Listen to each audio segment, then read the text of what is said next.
Hi everybody, I hope you and yours are well.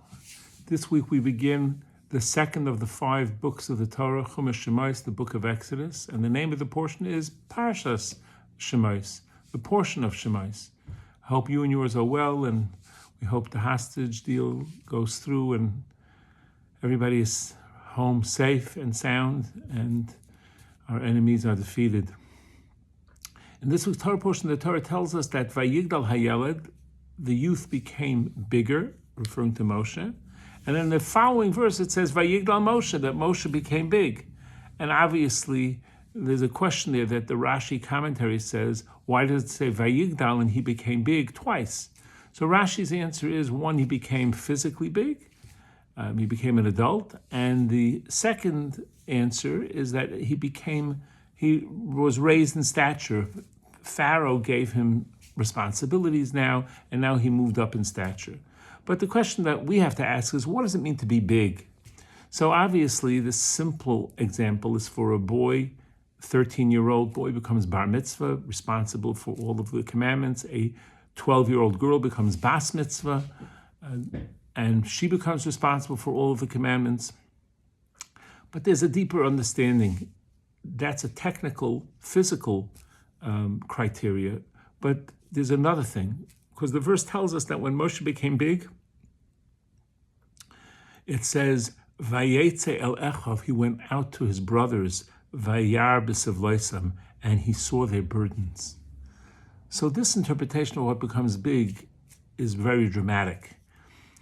Can we get past ourselves? Can we look past ourselves? Can we look at others and see what they need and feel their pain?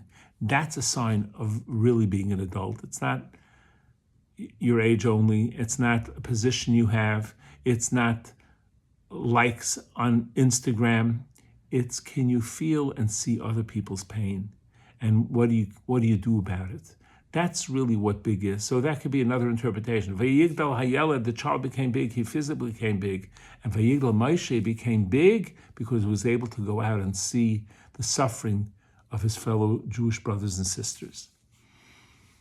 A story about a man who had lived in New York during cold winter, and the boiler stopped working in his house Saturday night after Shabbat.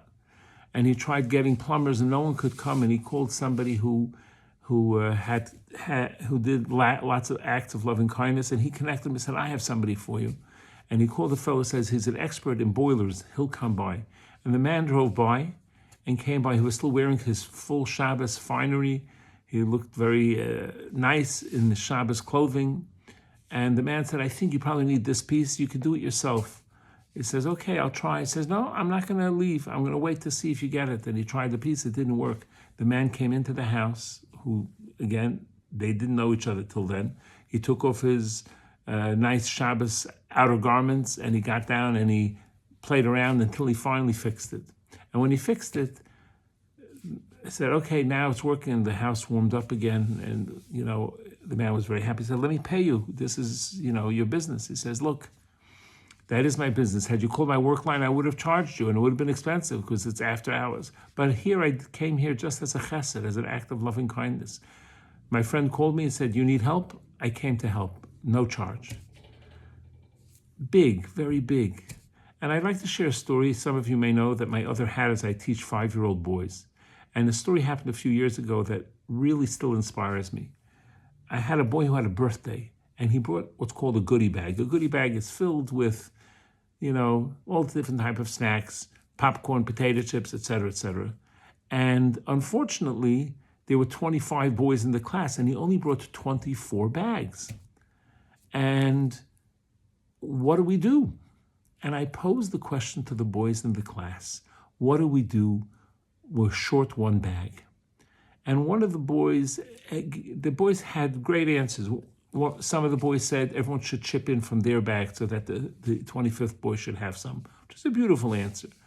Another boy said the birthday boy shouldn't get because his mother has the snacks at home. He can get it when he comes home, which is fair too. Again, these are 5-year-olds. And one boy raised his hand and said, Rabbi, it's okay, I won't have. Let that boy have mine. And that was amazing for a 5-year-old to give up his own snack bag for somebody else, that's really big. He's only 5, but he's big, using our criteria here. So may we grow up and not only be big in age and stature and size, but may we be big that we see other people and feel what they need and be willing to give and share to help others.